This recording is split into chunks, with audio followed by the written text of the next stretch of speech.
What's poppin', gang? Listen, let's get right into it real quick, alright? So listen, the market, it can stay irrational longer than you can stay solvent, right? Everybody loves that line. Nobody ever finishes this the sentence, though, because it can't stay irrational forever. At some point, that bill does come due. So here's the question I want you to sit with for, I don't know, the next 20 minutes or so, something like that. You dig? Are we watching the most overpriced market in history walk toward a cliff? Or are we watching something that's never happened before and everybody's using the wrong playbook to fucking read it? I'm not going to tell you which one it is. Nobody actually knows the answer to that, right? But I'm going to show you both cases, build them as hard as I can, okay? And then hand you the framework that I, or the bag brigade, actually trade off of. Because I think the answer isn't boom or bust. I think it's both, honestly, at the same time, on different timelines, though. So, stick around. So, we're going to get really good. You dig? Bloomberg on the track.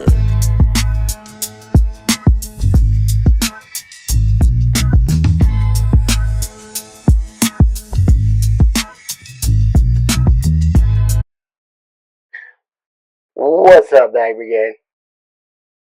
It's your boy Chuck Bloomberg here. Welcome to Night City 2077. For anybody who's a cyberpunk video game player, I'm sure you know what this is. Anyways, it's a pretty cool town. Check it out. You know what I'm saying? It's fucking up. If you're new here, I run this channel, okay? For the Bag Brigade. To cut through the noise on macro, price action and the stuff Wall Street doesn't bother explaining to retail. Yeah, no hype, no line go up forever, just the numbers and my actual read on them. If that's your thing, do the YouTube things, Subscribe, hit that like button, comment, join our community, because we about to get deep in here. So let's start with the thing that should make everybody a little uncomfortable, okay? The Dow Jones closed north of 54,000 this last week, right? The S&P 500 is sitting somewhere around 7,750. These are records, plural, okay? Stacked on top of each other like nobody's worried about fucking anything. And on paper, well, a lot of people should be worried about something. Some of the most valuable companies on this planet are trading at valuations where it would take you, I don't know, the investor over 100 years to earn back your money at current profit levels, okay? And that's the ones that actually turn a profit. Let me make that really clear. The only way the math works out is if the future basically a corporate utopia, I guess.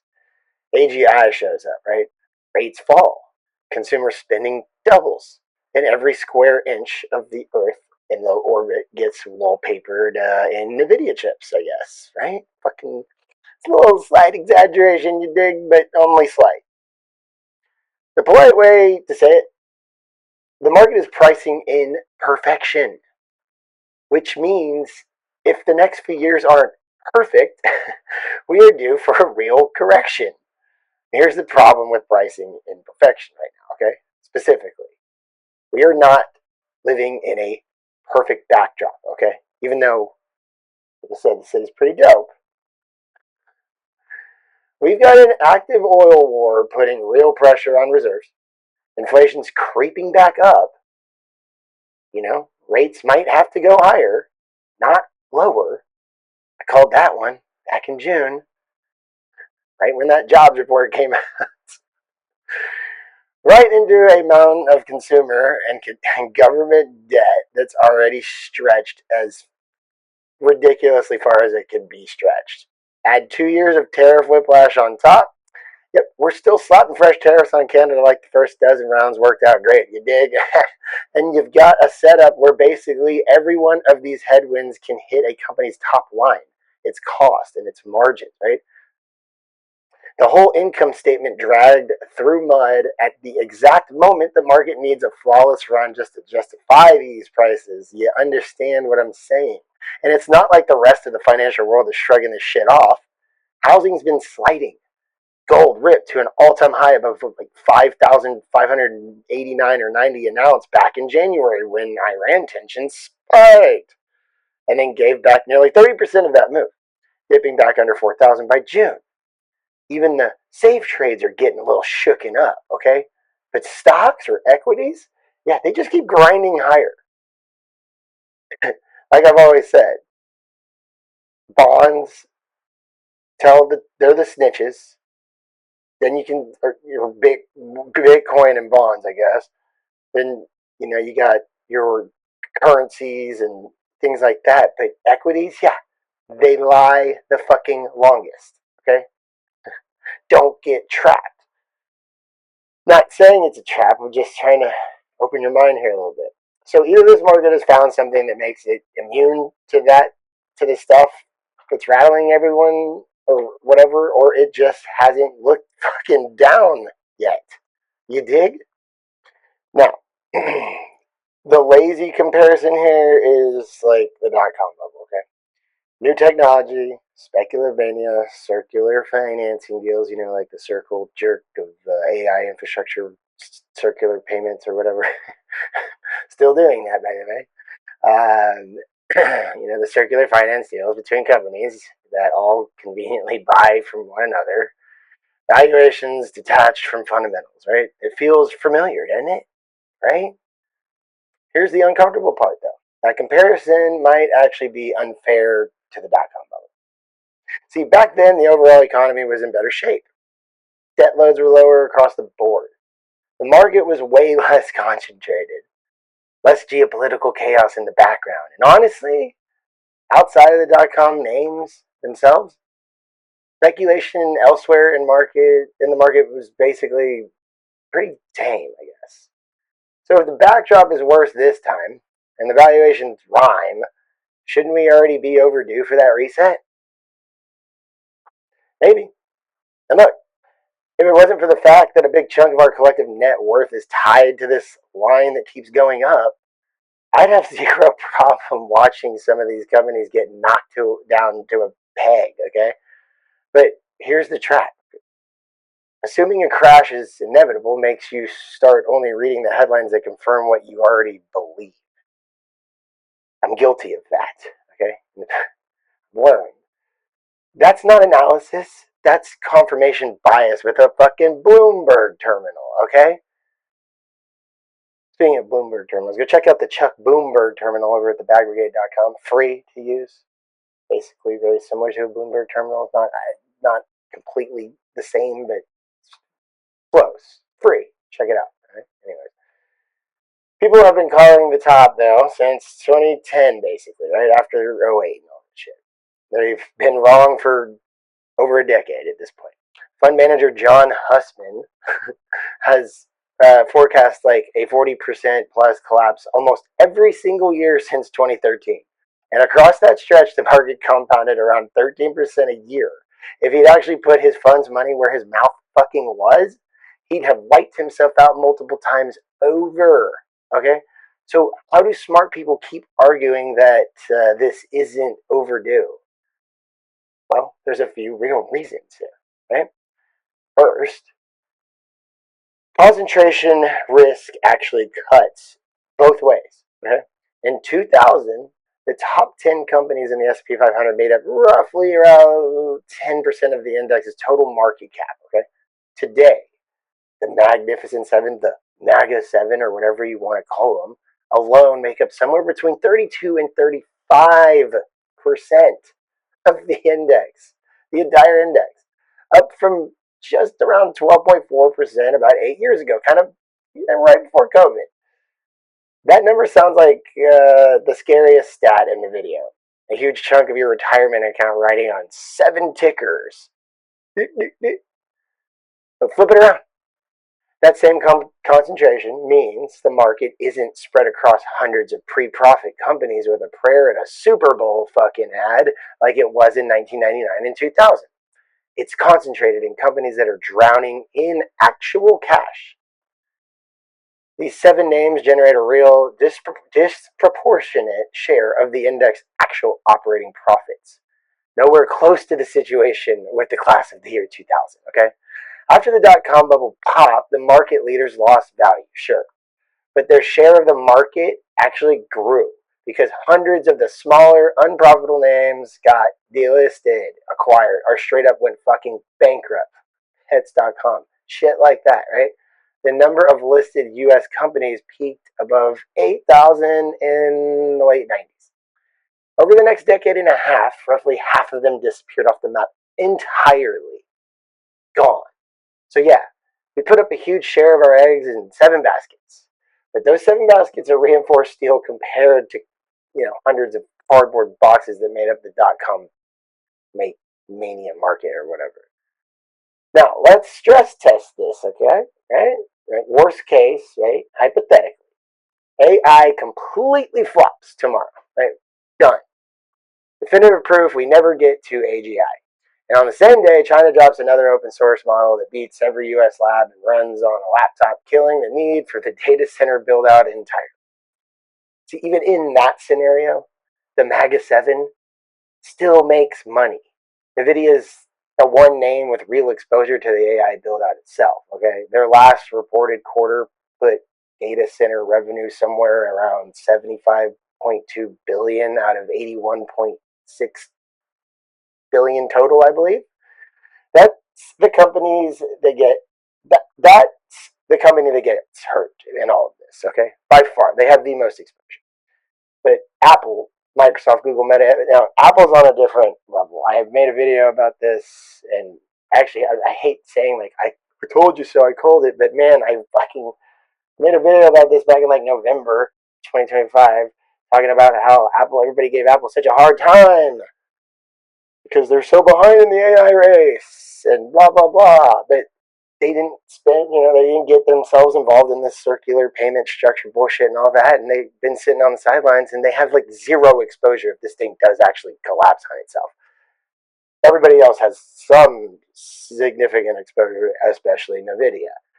But either way, back to what I was getting at, Apple, Microsoft, Google, Meta, Amazon, they make their actual money selling ads, cloud subscriptions, iPhones, and vague promises that your car will eventually drive it fucking itself, okay? For most of these companies, AI spend is like an expense line, not the business itself. Kill the AI build out tomorrow, and you might actually see better earnings out of half of these names. Less capex, less depreciation, more cash going back into buybacks. Back to the good old days of just printing money. And despite the scary charts you've seen comparing valuations to 2000 or whatever, there are serious voices in this space who think that the MAGA 7 is actually cheap relative to the rest of the market right now, which is fucking absurd if you ask me, but I know it sounds insane, but let me show you the math, okay? Show you the math. All right, so check it out. Historically, right, the biggest companies in the market trade at a real premium to everyone else. More diversified, more brand power, dominant in their category, right? For most of the last, 50 some odd years, that premium ran 50 to about 100%. Translation, okay? People would pay at least 50% more for $1 of Google's earnings than $1 of earnings from some random mid-cap tech name. Make sense? So today, the MAGA 7 still trades at a premium to other companies, the other 493 companies, that is, in the S&P 500. But that premium has actually shrunk to around 10%. The thinnest gap in over a decade. Strip out Tesla, and it gets even tighter, actually. Why? Because these companies just made a stupid amount more money, okay? MAGA 7 profits grew north of 60% year over year in a recent quarter, while the other 493 companies in the index grew in the high teens. When earnings outrun the price, the expensive ratio quietly gets cheaper. even while the stock keeps hitting new highs, relative value, this is the fundamentals of equities, not just technicals, okay? Relative value in an expensive market, is still value. And a lot of these fund managers, the alternative to owning one of these stocks isn't cash. It's just a different, arguably worse fucking stock. Now, I want to talk about the secular bull and bear and cyclical bull and bear markets, okay? This is interesting, and I think everybody should know, or at least see this. So, this is the part I actually want to walk. I want you to walk away remembering, okay? Because it's the framework that ties this whole video together at the end. And it's the one most people watching market content never, ever have seen or have been taught. Now, there's a difference between a cyclical market and a secular market. And almost nobody separates the two when they're screaming bubble in your face. A cyclical bull or bear market is the shorter move, months, maybe a couple years, inside a bigger trend. A secular market is the decades-long regime underneath it. And when you actually go back and map out U.S. market history on a logarithmic chart that adjusts the charts for inflation, okay, since 1926, you find something wild. This the market's been due for a correction since 2010 era isn't some endless, unpredicted anomaly. It's the early to middle innings of a secular bull market that most people never bother to identify because nobody teaches you this shit, right? So I went back and mapped the last two completed secular bull cycles myself. 1950 to 1966, 16 years, up 293%, basically a 3.93x, right? Something like that. Then 1980 through the year 2000, 20 years, right? Up over 1,000%. That's an 11x. Average duration across both, right? 18 years. Average gain, conservatively, somewhere between 6.6x and 7.5x from the breakout. Now, here's the part that actually matters for today. The current secular bull broke out in about April of 2013. If you apply that same historical average, multiple, to the 2013 breakout level, you land on a projected secular top somewhere between 10,300-ish and 11,750-ish on the S&P 500, the SPX, ticker sign SPX. Not SPY, even though SPY will definitely be doing the same thing, just we're focusing on the SPX here. With a realistic window here of around 2029 to 2033, this can top out. We are sitting around 7,750 right now. If this cycle behaves like the last two, we are not at the top of a 11-year fake out, okay? We're somewhere in the back half of a secular bull that's got years of a little runway left, okay? And here's the detail that should actually calm you down about all this overdue for a crash talk. Every single one of these secular bulls markets or whatever has had one brutal gut punch, okay, run. And it's really crazy to watch this, like a cyclical drawdown almost exactly every 7 years after the breakout occurs. So in 1957, 7 years into the 1950 to 1966 run, you had a big pull down. That's exactly the 7 years. Then in the flash crash Black Monday of 1987, 7 years into the 1980 to the 2000 run. And in this cycle, well, do the math. Think about it for a second. We broke out in 2013. What happened 7 years later? COVID. Legitimately one of the biggest drawdowns you've ever seen, right? Landed almost exactly 7 years after that 2013 breakout. That means the scary crash inside the bull market that people keep bracing for every single year since 2010, I guess, it's already happened. In 2020, on schedule, basically. So What we've been living through since is this market doing exactly what it's done twice before, grinding higher after the scare, on the way to a much bigger secular top a decade out. Now, that doesn't mean there's no pain between here and 2031 or whatever. Cyclical corrections, the smaller cycles, happen inside of secular bulls all the time. Sometimes they're brutal. Okay?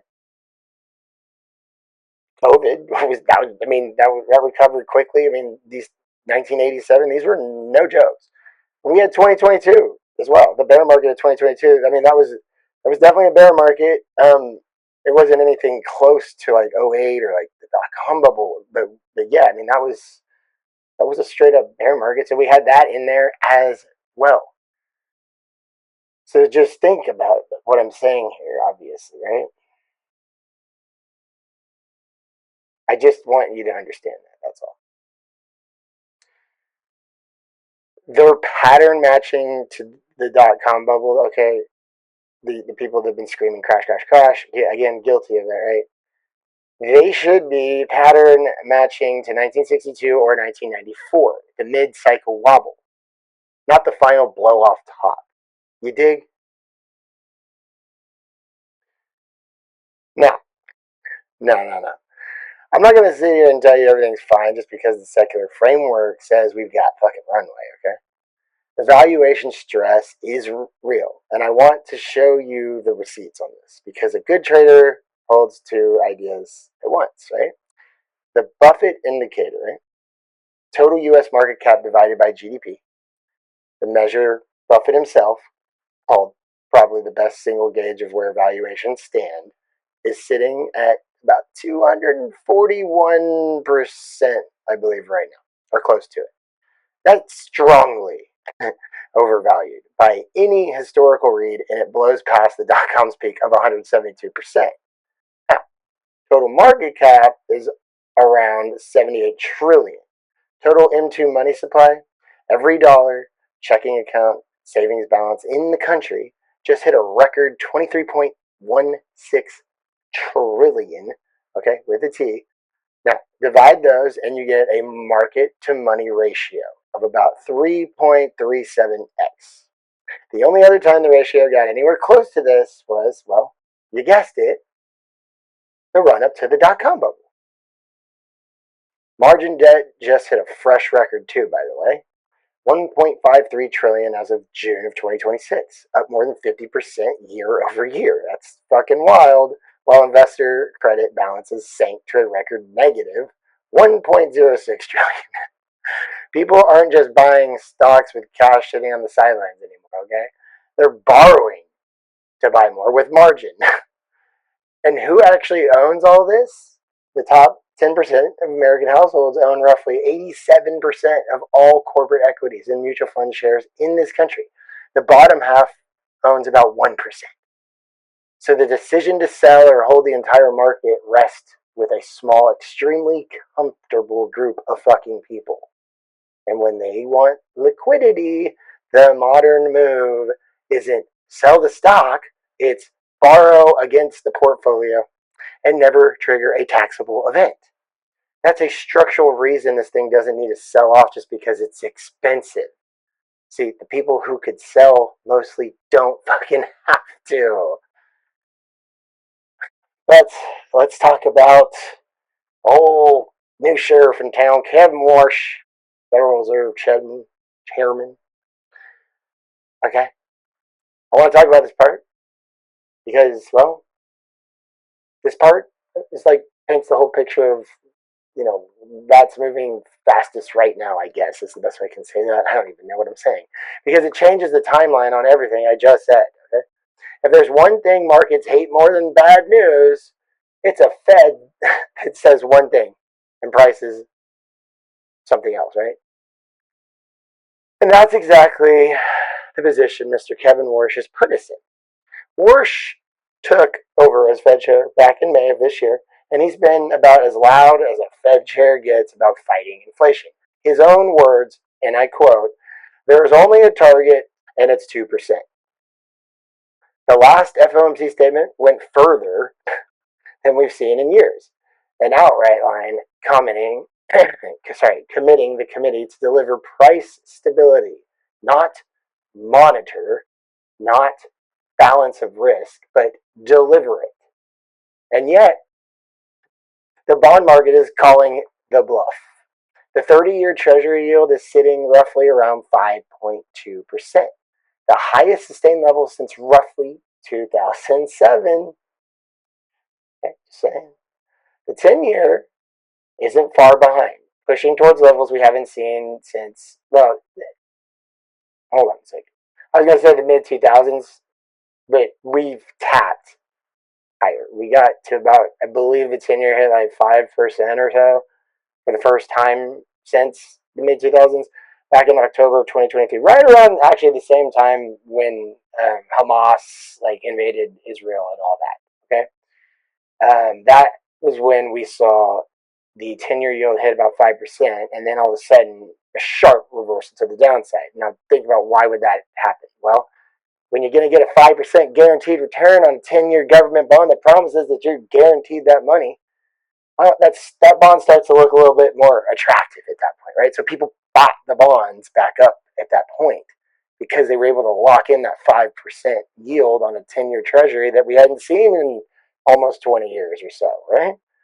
But that's just a little minor point I wanted to throw out there.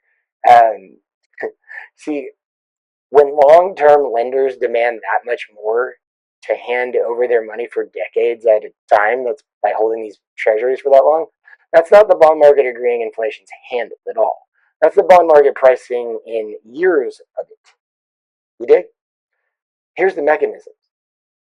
Made simple for you, I guess. If you think inflation's going to run 4% a year for the next 30 years, you're not lending at 4%. Okay? You need a real return on top of that.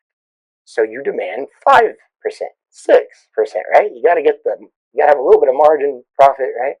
That's why mortgage rates are creeping up right alongside this. Okay, lenders are protecting their purchasing power over 3 fucking decades, and right now they don't trust the number the Fed is chasing. Meanwhile, at the July meeting just recently, the Fed held its target range at 3.5 to 3.75%. They did not hike, they did not cut, they paused, which was not a shocker at all, to me at least. No hike, 9 votes to hold. 3 dissenting for a quarter point. Okay? Let that sink in for a second. I know. So short-term rates aren't really moving at this point. They're pretty stagnant. But dig into what the Fed's actually doing with the balance sheet, and it gets a little interesting, I must say. They're letting mortgage-backed securities keep running off. That's what they're doing. And mortgage-backed securities and commercial mortgage-backed securities. Let's not forget about that. If you don't know what that is, watch this video right here. Anyways, yeah. So, sorry, I didn't mean to go on a tangent on that, but that part does sound tight, I guess, but they restarted outright purchases of short-term treasuries too. The Fed literally buying up these short-term treasuries, these stagnant moving bonds. Buying enough to keep bank reserves, I guess, ample. Call it what you want, reserve management, plumbing maintenance, whatever term keeps it out of the fucking headlines, I guess. But buying assets to keep the system flush is the same mechanic as QE, quantitative easing. The Fed's total balance sheet is bigger than it was at the start of the year, not fucking smaller. Even with the mortgage bonds bleeding out. So you've got a Fed holding the front end of the curve flat while quietly injecting liquidity at the short end, and a long end of the curve that's been left to trade completely free. No manipulation, no price incentive buyer with a printing press smoothing it the fuck out. And the free part is screaming at this point, you dig? That split has a name. It's called a steepening curve, a bear steepener. I've made a video about this one as well. Short rates pinned, long rates ripping up, and it's got a real world consensus. The market isn't doing the Fed's tightening job for it. When the 10 and 30-year move like this, mortgages get more expensive. Corporate borrowing gets more expensive. Auto loans get more expensive. Credit card debt gets more expensive. Everything gets more expensive, okay? The 10-year is the reference rate for debt pricing across the entire global economy. You don't need a rate hike to tighten financial conditions if the bond market tightens them fucking for you. You understand? I've always said, if you do not understand the bond market, then you don't understand anything about this game. If you're just looking at fucking equities or trading prop firms and futures and not understanding what's really going on. So there's a wrinkle underneath the less inflation hooray story too, by the way. Warsh has leaned on so-called trimmed mean inflation measures. The Dallas Fed version strips out roughly the bottom quarter and top third of price categories, I guess, before averaging what's left, like a curve on a test.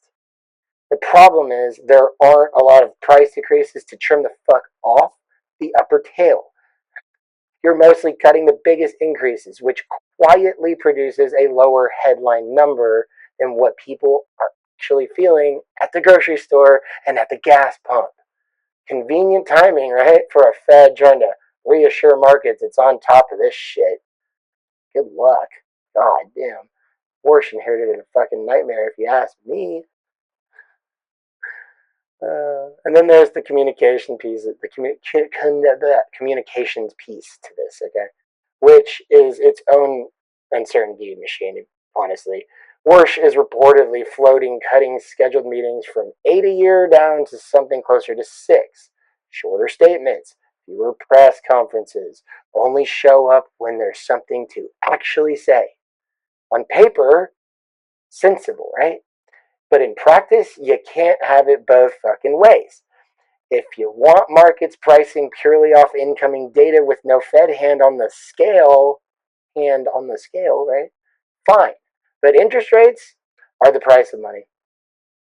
That's not a market signal. That's a price control set by a committee.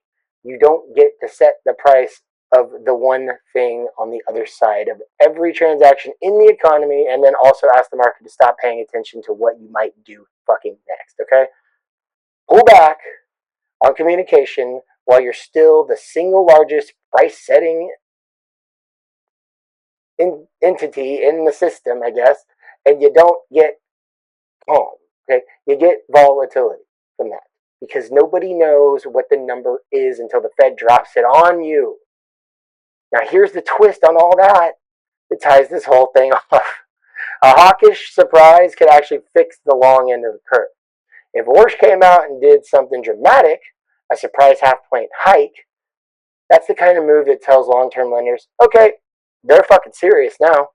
And you could see a rush into long bonds that pulls the 10 and the 30-year yields back down, just like I was saying in October of 2023. Even as the short end moves up, right? Holding steady is what's been pushing long yields higher. A real hike could be the thing that brings them back in. Or Japan. Or actually, I don't know. We'll get into that. Well, I already have, but do I think that's what's going to happen next?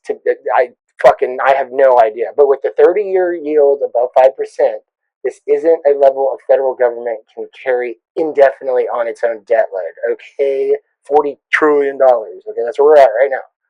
It's like every 6 months our debt is $1 trillion more, and it's just going to get worse and worse and worse. Something in the system is going to have to give at some point here. This is exactly why I keep separating the two timelines. Everything I just walked you through, the yield curve, the Fed credibility gap, the trimmed mean slate of hand, I guess, that's your near-term risk map. Right alongside the Buffett Indicator and the margin debt numbers from a few minutes ago or whatever, it's real, it's live, and it can absolutely produce a nasty 6 to 18 month stretch. Says nothing about whether the 18-year secular structure underneath it is broken. A bond market that doesn't trust the Fed is trading. It's a trading horizon problem, I guess. I'm trying to think of the right word for it, but yeah, it is not. It is not by itself proof the whole cycle is actually over. Now we're gonna real quickly just kind of flip the script here for a second. It's a quick real world gut check, right? Before we wrap this up. Because I don't want to leave you thinking concentrated but profitable is some kind of magic fucking shield. Okay? South Korea's Kospi, the KOSPI, has roughly doubled this year. Genuinely doubled. Powered almost entirely by Samsung and SK Hynix, riding a real memory chip supercycle tied to the AI demand. These are real companies, real global customers, real profits. It's not vaporware. Okay, sound familiar? Well, it should. It's basically the MAGA 7 argument, just concentrated into two names instead of fucking seven. And even with real earnings underneath it, that kind of move doesn't go up in a straight line. Concentrated, profit-backed rallies can still get violent air pockets along the way too. Sharp, fast, scary corrections that have nothing to do with fundamentals whatsoever being wrong and everything to do with a crowded trade unwinding fast. The profits are real. Doesn't mean the ride's going to be fucking smooth.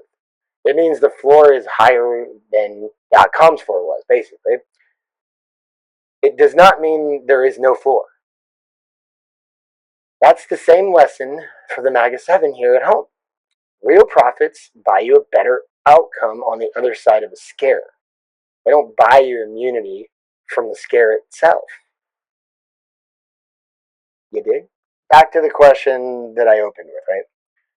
Are we standing on the edge of the most overpriced market in history?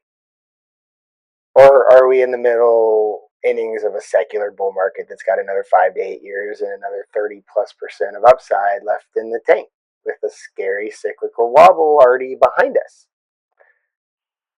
Here's my actual read, not a hedge. Okay? I don't think this is 1999. I think this is more like 1994, maybe 1962.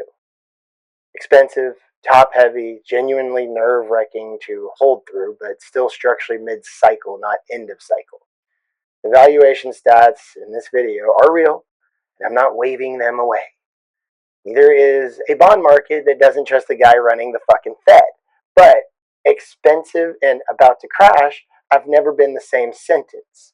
And people have been losing money for 15 years betting that they were. That doesn't mean back up the truck blindly here either, okay? It means understand which games you're playing. If you're trading the next 6 to 18 months, the valuation stress, the margin debt, the Buffett indicator, the steepening yield curve, the Fed credibility gap, that's your risk map. Right now, that map has more red on it than it's had in quite some fucking time. You did? I mean, it's a lot to take in. I get it, and this is like, I'm not trying to confuse you, but you know, if you're building wealth over the next decade, the secular structure says you're probably still early, not late. Those two things are not in confliction with each other. Okay, they're two different clocks running at the same time, basically. Okay, the market's not infallible. It's just better informed than most other people calling the top on fucking Twitter or X, right? YouTube, including some days myself. Anyways, if you got anything from this video, do those YouTube things, please. Like, subscribe, go to thebagva.com. Come join us over in the Discord community. You got to fill out an application. You are not guaranteed a spot. It's free, but you still got to fill out the application. And we'll see what happens. You dig? So, yeah, that was the breakdown. Let me know down in the comments whether you're buying the secular bull thesis or you think that I'm fucking cooked. Chuck Bloomberg. I don't ask why. I ask why not. Because, well, why the fuck not, people? Yes, well, the mindset I'm at today, it's like I stop accepting these things in life that I are no longer willing to accept these things in life that I cannot change, right? These days, I 100% full force change the things that I am no longer willing to accept. You dig? Anyways, see you on the next one. Thanks for watching, especially if you watch all the way to the end. Peace. Bloomberg on the track.